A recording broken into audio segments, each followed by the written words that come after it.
Good morning students. Myself Dr. Shivam Sharma, Assistant Professor, Department of Mathematics, Government PG College, Bilaspur, Rampur.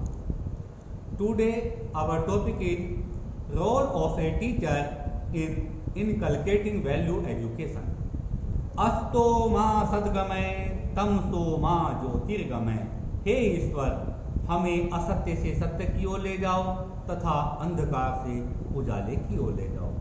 समाज का मूल आधार सामाजिक मूल्य है। सामाजिक मूल्यों के बिना समाज की कल्पना करना व्यर्थ है। बच्चे कच्ची मिट्टी की तरह होते हैं। उसको समाज सामाजिकरण तथा शिक्षा के द्वारा एक स्वरूप प्रदान करता है।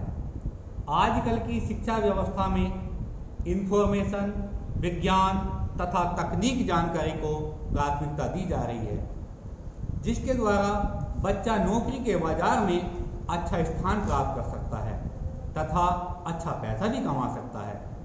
इसी होड़ में नैतिक शिक्षा के प्रति रुझान तथा मूल्य दिन प्रतिदिन कम होते जा रहे हैं, जिसके फलस्वरूप हमारी युवा गोष्ठी भौतिक रूप से तो संपन्न हो रही है, परंतु उसके अंदर मानवीय चेतना, सामाजिक मूल्य तथा आध्यात्मिक विचार कम होते जा रहे हैं, जिसके द्वारा उसके मानसिक संतोष में भी कमी होती दिख रही है।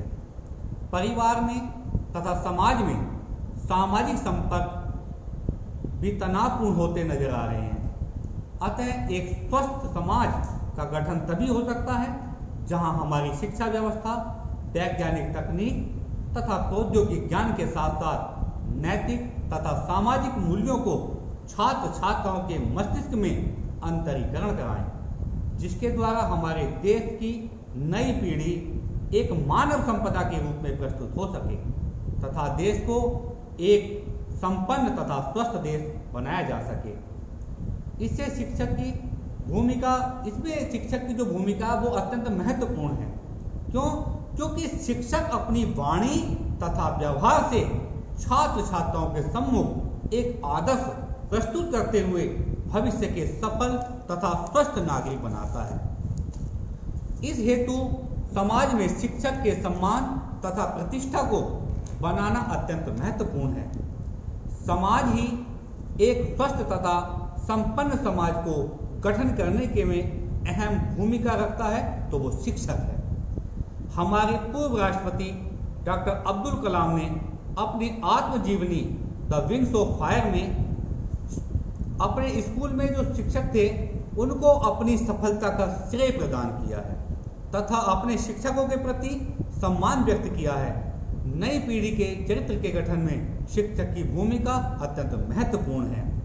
कबीरदास जी ने भी लिखा है कि गुरु कुमार शिशु कुंभ है, गड़ गड़ काढ़े खोट, अंतर हाथ सहार दे, बाहर बाहे चोट। अर्थात एक गुणवान गुरु कुम्हार के समान है और शिष्य घड़े के समान।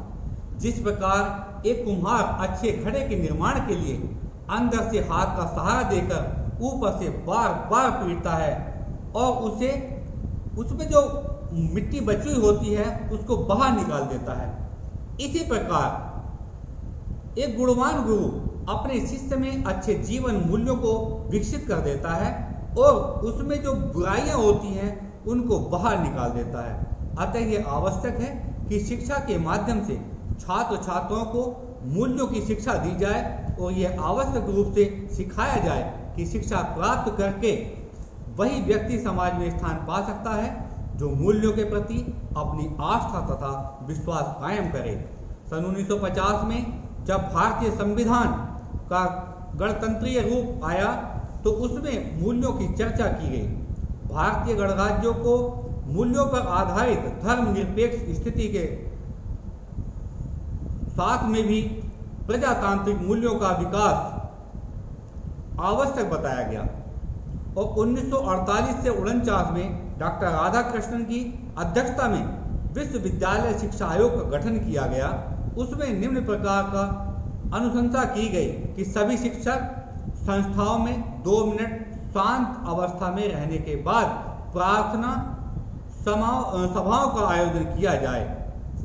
और दूसरा कि स्नातक स्तर पर और नहीं प्रजातांत्रिक मूल्यों का विकास भी किया जाए, ये बताया गया। और फिर रेमंड ने भी कहा है कि समाज विहीन व्यक्ति एक कोरी कल्पना है। और हम देखते हैं कि हमारे रामचरितमानस में जब रामचरितमानस जी को गोस्वामी तुलसीदास जी ने लिखा तो उसकी सर्वप्रथम जो चौपाई लिखी वो भी गुरु की वंदना थी, कि गुरु की वंदना करने के बाद ही उन्होंने उस ग्रंथ को लिखना प्रारंभ किया। सर्वप्रथम पहली चौपाई जो उन्होंने गुरु की वंदना में लिखी वो लिखा कि वंदाओ गुरु पद पदुम परागा सुरुचि सुभाष सरस अनुरागा।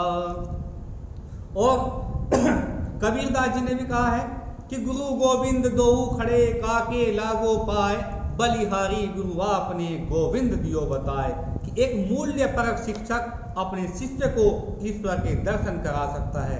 इसीलिए शिक्षक को ईश्वर से भी ऊंचा स्थान दिया गया है। धन्यवाद।